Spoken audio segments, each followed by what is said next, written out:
Hi, I recognize that I am nervous, so I'm going to ask Source publicly that the words of my mouth and the meditations of my heart be acceptable in your sight. This one's, for some reason, hard for me to sit with. I don't usually answer very specific questions at this point.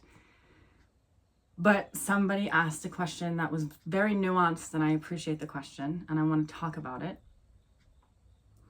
When I say that I see people beyond their programming, and that I see my family beyond their programming, and that actually helps me stay sane, somebody asked a brilliant question. She said, how can you teach children to see beyond programming in a way that doesn't form codependency in the children, right? To look at somebody and go, oh, that's just their program.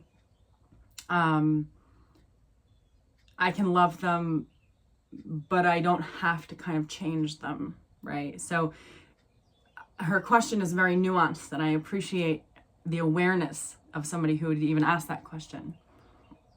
Because a lot of times,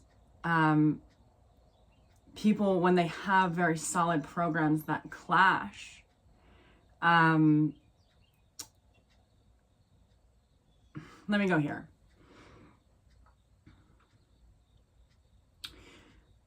Codependency is allowing somebody else's program to be in charge of you. And it's not even that their soul is in charge of you, their program is in charge of you, right? So I would say children are intuitively aware of the space beyond the programming. They're being programmed.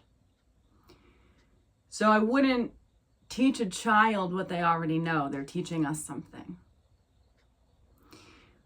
But this question is really amazing because on an adult level, how do you teach somebody to see beyond the program and not be codependent, right? That's what I want to talk about right now. Because the other day I was talking to somebody about this. Her mom wanted her to do something, and she really didn't want to do it. And she got super pissed that her mom wanted her to do it. And I said, well, if you can see her program, like you say you can, why are you resisting her? And this person freaked out. She was like, why would I not resist her? Blah, blah, blah. What she heard was me say, why don't you give in to her and do what she's asking? What I said was, if you see her program, why are you resisting her? You can be a person. This is how I wrote it down in the middle of the night. Oh, that's why I said I don't normally answer specific questions, but one night when I saw this, I woke up in the middle of the night and I wrote down a whole bunch of stuff, and then I forgot that I had done it, and the next morning I woke up and I looked in my journal and I was like, oh, I guess I'm supposed to speak on this. And the thing that I wrote was, you can be a person who can see somebody, when you can see the program in somebody, right? You have the capacity to say, this is how I wrote it, I see your request for my participation in your inner conflict. And because basically you're so far deviated from your truth, right? If you see somebody beyond their program and you see them in their truth, I neither need to resist your actions nor heed your requests. Because it is not you, the true you, who is asking. It is the programmed you who is asking, right? So in a normal, healthy relationship, somebody could ask somebody something.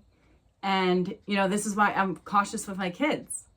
I do not ask, will you do this to them when it is really a command, right? Because I want them to be able to say, if I say, will you do this? And they say no, okay, it's a no. They said no, they didn't want to do it, right? So that is the opposite of codependency. I don't want to say the opposite, but that's the middle ground of codependency, right? But if I say this is what you have to do, obviously they're going to do it. But I want them to have the free will to say, even though that's your program that you would have me run on for your own benefit, right? They see this. I'm allowed to actually say no to that. And I have my own free will to do so. I never really understood why so many people who came from cults were attracted to my work. And now I totally understand it, right? I've broken through a program, and if you've read Imperfectly Sane, you know my obsession with it's actually like a random book that Elizabeth Gilbert wrote, but she talks about how Ferdinand Mound changed her mind about marriage because he said that basically in the beginning of marriage, people got married for spiritual reasons, and then the government wanted some sense of control over unions because two people together are considered a nation. And that means every single family is a culture. And in a way, if you come from a family of secrets, narcissistic abuse, sexual abuse, the whole, if you're coming from that place,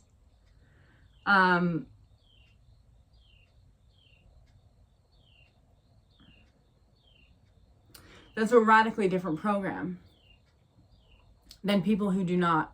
I actually worked with somebody the other day who grew up in a country in which there is no violent movies, everything is regulated, so everything's kind of sunny.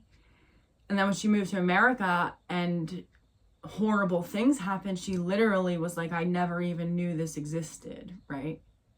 And that's how people from cults come out, go into the real world, the good actual world, where they go, wait, what?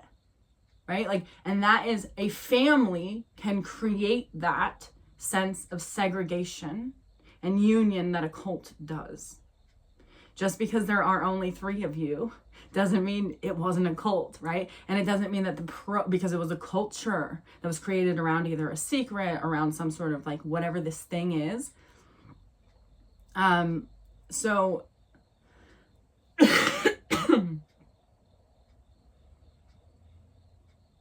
I now understand why people from cults come to me, because I've broken out of a program. And it's a modern day program that looks a lot different than the traditional, enormous communities of cults, which I imagine that's way harder to leave, because as a person who tends to, I want community. I seek community. My partner doesn't understand that, sense of desire in me to belong to something, right? I can imagine it being way harder to break out of the program had I had everybody I genuinely loved in the same program with me, right? My program was war, separation, against, not trusting, be alone, right? So I think that I seek community in a different way than if I was in a cult. I probably wouldn't be sitting in this chair having this conversation with you, right? But I have broken out of a program, and that takes work, a lot of inner leverage to break out of a program. So the interesting thing is, I don't people's programs need to be taught to them once they're established. And that's only taught by reflection of somebody who's outside of that program. And most people can't hold curiosity for polar opposites, right? So a lot of times it's going to take somebody who is in that exact same program to reflect hey, I see that program and how it's running in you, and hey, here's another way to step out of that program, because I can hold the duality of both, right? So when it comes to interacting with people in a modern day and this sense of codependency, because somebody asked me to do something, that means, oh, I see their program and I resist that they're asking me, or I comply because they're asking me, because I see the program and I want their program to be like, you know, it suits me in some way to suit their program. But you can see somebody's program as an adult, and that actually strangely makes it easier to not energetically entangle with the program, because you can say, again, that's so far off from who you really are, I'm just not even gonna entertain that. Like, yes, I see what you want me to do, and I'm just gonna stand here and not do it. And I'm also not gonna resist that you asked me, right? Because if you can actually see somebody's program, this is, you know, my mom still, she walks into my house the other day. I'm in a bathing suit. This is my house. Like, I'm swimming in my own backyard. And she can't help it, right? Like, I'm laughing right now. And this is not a trauma response to me at this point, right? I mean, I have been through the gutter with what I'm about to say, but she comes into my house and she says, that bathing suit barely covers your ass, right? And then a couple days later, my daughter wants me to send her a picture of her first day at school. I send it. She said, that's a toothless kid you got there. You better cut her nails before she scratches somebody. She cannot not scratch her itch, right? Like, this woman, her program, and this is the fun piece of it, because I know her program so well, I don't take it personally, right? And when she walked into my house and she said, you know, my bathing suit barely covers my ass, I started laughing hysterically. And it was the first time that charge that I used to feel like in my inner self of like, oh my God, I'm in an electric chair. She's like judging me and I'm resisting the judgment and my body is on fire and I have to flee or kill her or something, right? All of that was expressed in laughter. I discharged in laughter because it is so ridiculous. It's so obvious. Her program is so juvenile. And I'm not judging it as that. It's just that it's so obvious to me that I can say, like, this is, and it's interesting because she always used to say, oh, you're just in a phase. You're just in a phase. You know, she thinks I'm like still in my hippie phase. It's been like 25 years. She's like, you're still in your hippie phase. Oh my God. But if you look at somebody like, oh, this is just like a phase that they're in. Like, this is ridiculous. Like the way that I would maybe my adolescent daughter, like, this is a phase. This is a stage that she's in. So I'm laughing at my mom going, she's so impulsive. She's so compulsive.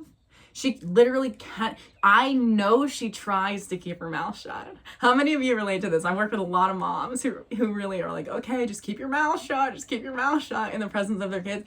I know my mom tries to keep her mouth shut. And she cannot. Her program just, her program takes over. And I can blame her for my whole life and say, you should have done something about that. But in a way, she did do something about that. It's me. It just doesn't look how I think it should look, right? So programs do need to be reflected to people to get out of them, because you cannot see a program when you are inside of it, right? That's why self-work makes manifestation so much easier. You can manifest anything every time you level up to some new awareness of like, oh, that's how you play in the ethers. That's how this matrix system works. Because self-work leads you to a new program. You know, one of my clients the other day, we did some animal work and I said, like, you like imprint like this, what we're doing right now, like imprint that into your nervous system. She was quiet for a while and then she said, you know, I always thought that like my nervous system was in charge of me. Like I had to always surrender to it. I didn't understand that I could imprint it with good things. And yes, that's what deconditioning is, right? How you got your nervous system imprinted into the freaking electric chair was by an imprint, by a program. that, oh, you should be on fire right now. You're in an electric chair right now. You're being, under a microscope right now. That's a program. And when you re-imprint, and it takes kind of the awareness that you have to create a gap. You have to create space between the program and some unknown before you can start to condition a nervous system in the good. And at first you have to only fill in that little unknown gap. You can't just go for like, here, let's like totally, if somebody comes out of a program and they're thrown into a situation where it's the polar opposite, there is no symbolism or resemblance to the old program, they will implode. Like I told somebody the other day, if you attracted somebody healthy from this place, you would not receive it. You would implode, right? Like just because defaulting to the program is natural. And we want the program that we are trying to get out of, we actually want it to be a stepping stone, like a foundational launch pad and stepping stone to a new one. We do not want to kind of undress ourselves of it and act like it never was a thing. Like we want it to be a foundational thing for us that we use to build ourselves up beyond, not live inside of, right? And that takes somebody outside of the program. So I wouldn't say that we teach our children how to see beyond the program. They already see beyond the program. They're teaching us how to do that, right? And that is, it's interesting because once you're raised in a program and you get out of one, then you can see everybody's programs. But my Chris, he had a much less traumatic life than I did. He doesn't see people's programs. He sees his own programs sometimes, and he only sees people's programs if they obviously collide with his. And I can see somebody's program 2 miles before the collision, right? And he still is not shocked by people's programming because he's so embodied in his own assertion that other people's programming doesn't sway him. Usually, unless it's mine, right? And I really, really want something. Or our daughters, probably. Actually, probably anybody in the house, but other people's programming doesn't sway him. He's not made vulnerable to it because he's so aligned to trusting, and he's in a good place in himself. Why would he not? He's so aligned to trusting the art form of his own program that his boundaries are solid and he doesn't care what people's agendas are. And that is the trick in life, right? Because it's going back to that childlike self that just trusts the moment when it comes and doesn't have to worry about people's agendas. It's just downloading the experience and being in the experience. But doing that throughout life makes you vulnerable, right? Like in the wild, if a seal didn't understand the program that you go by a whale, it's probably going to eat you. Collectively, they would be gone, right? So they have this dualistic awareness of a program and the awareness of the experience, right? And I think that that's what we're after. But life kind of, once you come out of a program, it's very easy for you to see, this is another reason I would not teach this to a child, is that teaching a child people's programs in this way would make people seem robotic to them. Just like that's what culture makes it right now, right? We're not grassroots. We're blowing people up on video games and things like that. It would make some people who already see people as machines, further see that as a justification to destroy the machine, right? Rage against the machine. So, but I do think that the best way to kind of teach somebody programming in other people is to teach it. You can't learn programming in other people until you have gone through deprogramming yourself and been outside of the program long enough to recognize that you are also the typer, right? You are also the writer of the program. And But a lot of times when you're in the program, and it's so weird to say that because you're the writer of the program, but the program is something that has been written in you, right? But now it's like this concept of you can imprint differently. You can rise above that program, but you need somebody who's outside of it to show you like that's what you're in, so you can kind of crawl out of it. And then you realize, oh wait, I could retype everything, you know, that whole thing in me that says, I don't know, that my original programming is true in the world, when it's simply not. The contrast that people experience when they come out of cult life, when they come out of narcissistic abuse, especially if you're raised on it, is so vast, nobody could understand that who hasn't been through it. The contrast is so wild. Like, yes, life can be good and calm, and there are people who like look at you like they love you and want you. There's a place in the world that you're wanted.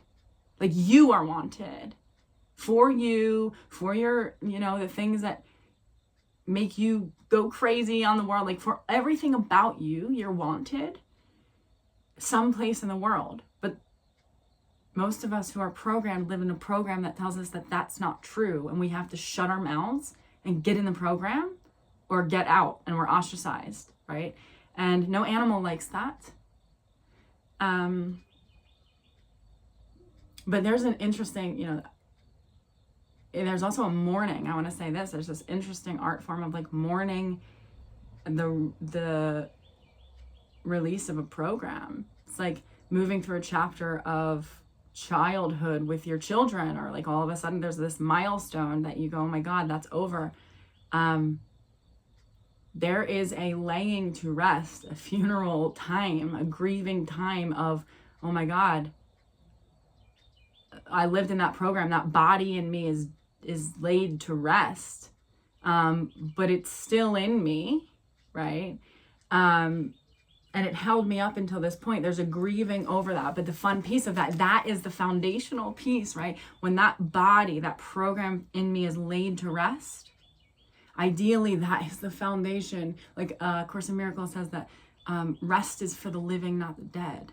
That rest, ooh, I'm glad I came to this. That rest is foundational. And when we can lay that to rest and not resist it and not resist programming in other people, just lay it to rest, and be open to a new, and let it be a cushion that we can rest on, instead of this thing that constantly forced us into an electric chair. It's like, oh, I remember that. I'm going to just rely on that. Like, oh, that was a time that passed in my life. Just like my daughters or my sons' adolescence rested upon their childhood, right? And there's a mourning to that time passing. But ideally that rest is foundational for the rest of it. So I hope this was insightful in any way.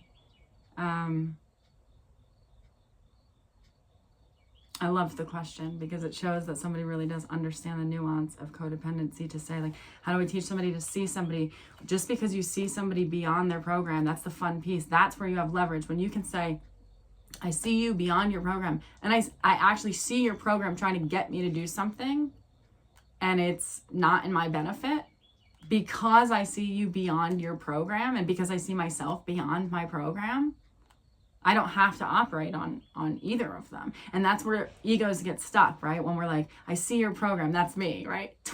Chris is like, you know, just he doesn't run until he has to. I'm like, oh my God, I see the program running like two miles ahead of time. Where am I going with this?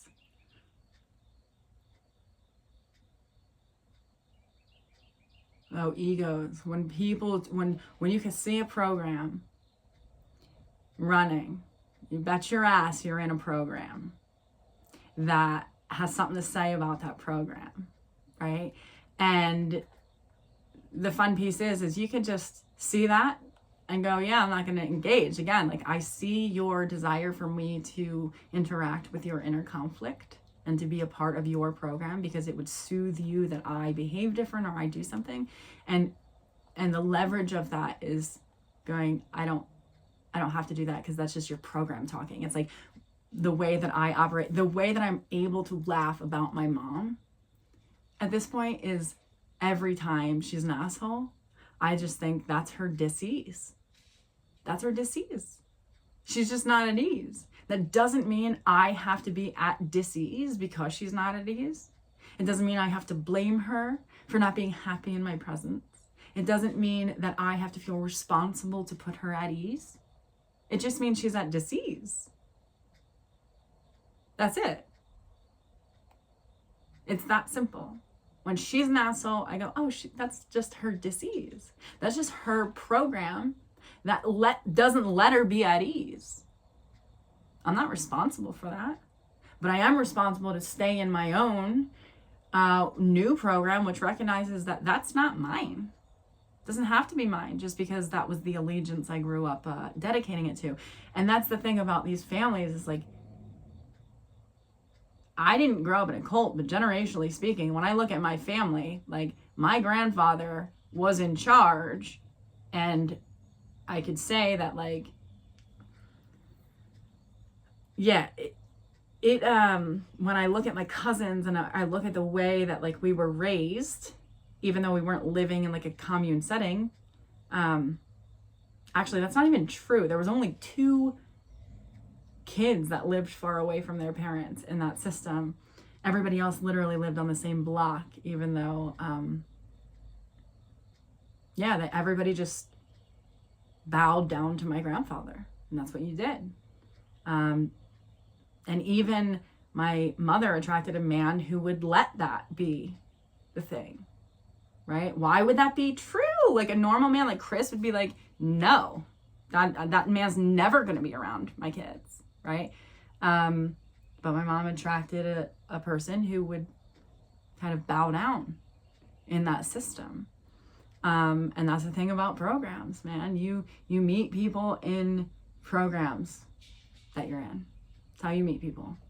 They're in a similar program of frequency as you are. And then when you get out of that program, you go, oh my God, I cannot believe this whole other world existed. That people like lived in a program where they loved each other and they weren't competing with each other and they were just like allowed to breathe and eat without having to earn it. Like what? So yeah, I hope this was helpful.